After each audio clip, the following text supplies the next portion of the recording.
My coworkers sabotaged my promotion by lying to our boss about my attitude problem. This week, Karma made sure they all got to meet the new manager, me. For 3 years, I'd been the invisible backbone of our department. While Veronica spent her days organizing office birthday parties and Ramon live-streamed his lunch breaks, I handled 70% of our client accounts.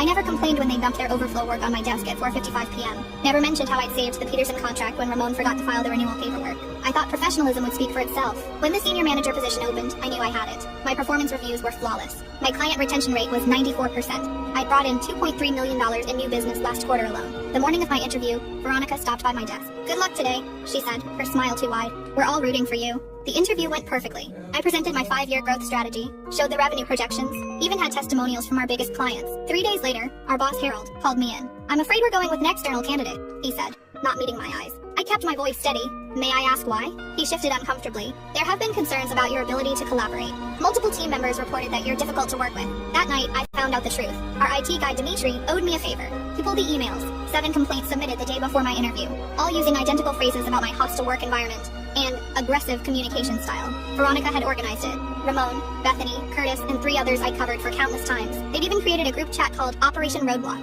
I didn't quit. I didn't confront them. Instead, I started my own operation. Every interaction I documented.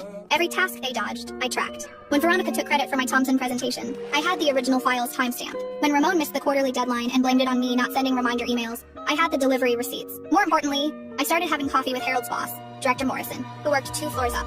Not to complain, just professional conversations about industry trends. I mentioned my innovative client strategies, share insights about market opportunities we were missing. 6 weeks later, Harold was transferred to the Denver office. Director Morrison asked me to serve as interim manager while they searched for a replacement. "Just temporarily," she said. "Handle the transition." I smiled and accepted. My first day, I called a department meeting. My former peers filed in, their faces cycling through confusion, disbelief, and barely concealed panic. Saw me at the head of the table. "Good morning, team," I said, arranging my files. "Let's discuss the new performance metrics I'll be implementing." I pulled up the slides. Individual productivity tracking, mandatory weekly one-on-ones, client satisfaction surveys tied directly to bonuses. "These seem excessive," Ramon stammered. "Interesting feedback," I replied, making a note. "I'll document that in your file." For 2 weeks, I ran the department with surgical precision. I approved Veronica's vacation request, then scheduled mandatory training during those exact dates. When Curtis tried to pass off his work, I assigned him to lead the Johnson account, the one he told everyone was impossible, the one I'd successfully managed for 2 years. Yesterday, Director Morrison called me in. "You've exceeded every metric," she said. "The position is yours permanently." But she wasn't done. "There's something else.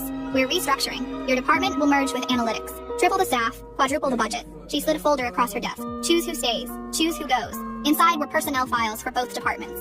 I flipped through until I found what made my blood freeze. A sticky note on one file. "Under federal investigation for embezzlement. Keep confidential until arrests." The name on the file wasn't one of my saboteurs. It was Morrison herself. I couldn't fit what happens next in this short video. Watch the rest down below.